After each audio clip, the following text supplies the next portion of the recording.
Bienvenidos adictos a la literatura. Si algo ha caracterizado esta semana han sido las emociones. En todos los medios se ha hablado hasta la saciedad del bofetón de Will Smith en plenos premios Oscar. Se han buscado toda clase de rebuscadas explicaciones, unas justificándolo y otras criminalizándolo. En realidad no se trataba de otra cosa que un perfecto ejemplo de cómo los sentimientos mal gestionados ante una broma de muy mal gusto pueden llevar a la nunca justificada violencia.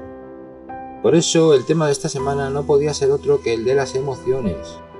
Existe una clave fundamental que distingue un buen escritor de otro mediocre, y esa es precisamente la capacidad para crear, usar y transmitir emociones. Ya hablamos de cómo estructurar las emociones en un pasado vídeo artículo sobre los arcos emocionales, cuyo enlace os dejo por aquí en la pantalla. Sin embargo, hoy quiero ir un paso más allá y acudir al meollo del asunto. Vamos a descubrir cómo crear y transmitir emociones al lector a través de nuestros personajes, que es seguramente lo que más os interesa a todos. Así que no lo demoremos más, preparémonos para poner nuestros sentimientos blancos sobre negro y empecemos.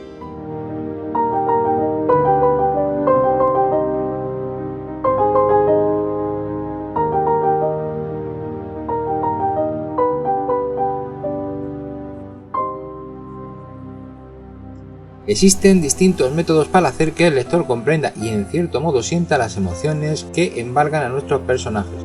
Algunos son métodos muy elementales y otros son mucho más complicados de llevar a cabo. Vamos a verlos un poquito por encima con sus pros y sus contras. 1. El narrador describe los sentimientos de los personajes. Este es el método más sencillo de todos y consiste en hacer que el propio narrador de la historia, sea este un narrador omnipotente o no, sea el que vaya describiendo las emociones de los personajes. A su favor, juega con la sencillez e inmediatez con que las emociones son descritas. Sin embargo, su mayor problema es precisamente ese, que resulta un método demasiado directo, dejando muy poco a la imaginación del lector, y esto nunca es buena idea. Tu essayes de ne pas donner d'importance à la bestiole. Bien qu'il y ait à peine quelques minutes, tu as failli crier quand elle est entrée dans tes sous-vêtements.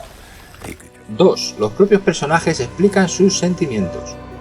En este caso son los propios personajes los encargados de expresar sus propios sentimientos, lo que puede lograrse de manera directa mediante pensamientos o reflexiones, o de manera mucho más indirecta utilizando por ejemplo una conversación con otro personaje. Es como el anterior, un método directo y bastante sencillo de llevar a efecto, y resulta un poquito más sutil que el anterior. Sin embargo, sigue siendo demasiado directo al transmitir las emociones, por lo que tampoco deja margen a la implicación del lector, así que no debemos abusar demasiado de su utilización. Cuando trato de levantarme, otra vez me golpea. Y siento que trata de ahogarme. 3. Mediante la descripción de los gestos y acciones de los personajes. En la comunicación real entre las personas, la mayoría de la información que se transmite suele hacerse de manera no verbal, mediante los gestos y acciones concretas que realizamos. Pues bien, en literatura, mediante una correcta descripción del lenguaje corporal y gestual de un personaje puede lograrse transmitir sus sentimientos de forma sumamente eficaz. Por ejemplo, si una persona frunce el ceño o arroja un papel al suelo, nos está ofreciendo ya una información clara sobre sus sentimientos en ese momento, sin necesidad de explicar exactamente lo que está pasando por su cabeza de forma directa. La gran ventaja de este método es que es mucho más sutil que los anteriores. Es un método indirecto que implica que el lector haga un esfuerzo mayor para interpretar los gestos y acciones descritos. Esto no es un inconveniente, por el contrario, ese esfuerzo añadido del lector facilita que éste participe y se implique mucho más en el relato. ¡No eres una zorra!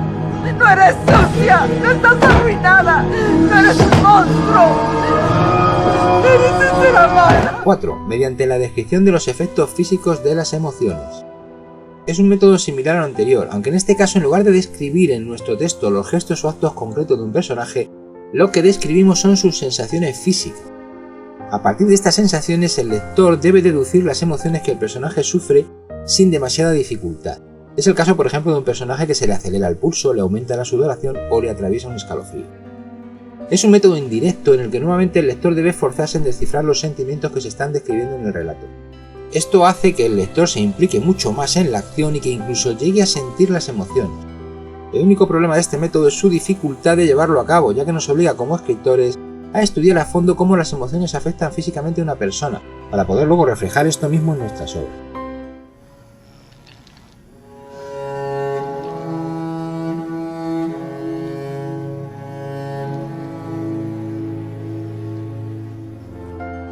¡5! Mediante la ambientación emocional. Este es sin duda el método más complicado y sofisticado de todo.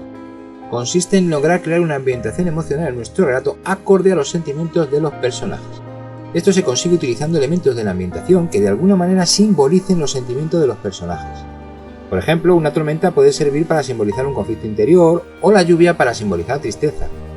Es sin duda el método más difícil de llevar a cabo con éxito, ya que si no lo hacemos bien corremos el riesgo de que el lector no perciba en ningún momento los sentimientos que queremos expresar. Sin embargo, también es el único capaz de hacer que el lector no solo comprenda lo que sienten los personajes, sino que incluso se identifique y se vea envuelto por esos sentimientos. De hecho, este apartado es tan importante y tan complejo que creo que es necesario dedicarle un artículo en exclusiva, donde abordemos exhaustivamente qué es y cómo lograr una adecuada ambientación emocional en nuestros relatos. Por favor, le ruego que acepte mi mano.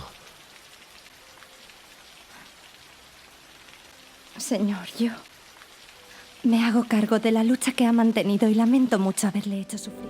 Estos serían a grandes rasgos los métodos principales para que nuestros personajes expresen sus emociones a los lectores. Probablemente estéis pensando ahora mismo que, como siempre, la teoría está muy bien, pero que lo interesante es saber cómo y cuándo aplicar estas técnicas literarias. Pues bien, en este caso la respuesta no es sencilla, porque desde mi punto de vista ninguno de estos métodos basta por sí solo para transmitir eficazmente las emociones. Lo mejor, como suele ser lo habitual, es combinarlos, utilizándolos según la propia historia lo requiera. Naturalmente esto no es tarea sencilla y requiere más de intuición que de otra cosa, ya que no hay ninguna técnica que nos pueda decir exactamente cómo y cuándo usar cada método. Los únicos consejos que os puedo dar son, por un lado, que utilicéis siempre vuestros propios sentimientos y experiencias. No debe importaros que lleguéis a implicaros emocionalmente en vuestros relatos, al revés, eso es algo bueno y partir de vuestras emociones siempre hará todo mucho más realista. Y por otro lado, lo que os aconsejo es que leáis para poder estudiar cómo otros escritores han abordado esta tarea e ir desarrollando vuestro propio método de transmitir emociones.